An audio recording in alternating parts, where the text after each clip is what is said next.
daray hadii ilaahay labada tilmaamood in la isla helo way aragtay in maxay la isla helo amaanad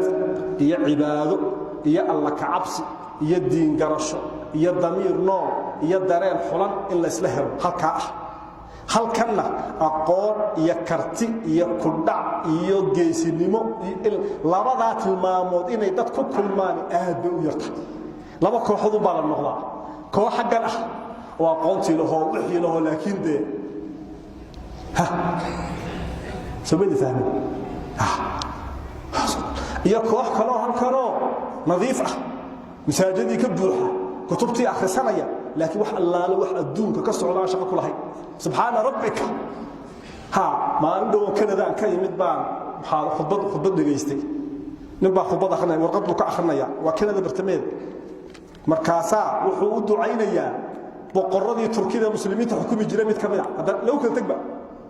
وكل حوي ماشي بحديد إلهم بقى قابتين مرني كذلك فود عينه لو كان تقبل أدوك صوت إلا قيد صديق بيانو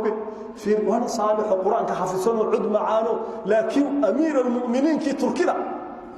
خطبت جمع كذا برتمه هذا وقد حيث هذه غفلة صالحين مركا ولادو أي ربان إلي كلمة دا أي سكت دوران دوهنان تودا دوهنان markii rabaan iska dhawraan waxay yiraahdaan ghaflatu saalihiin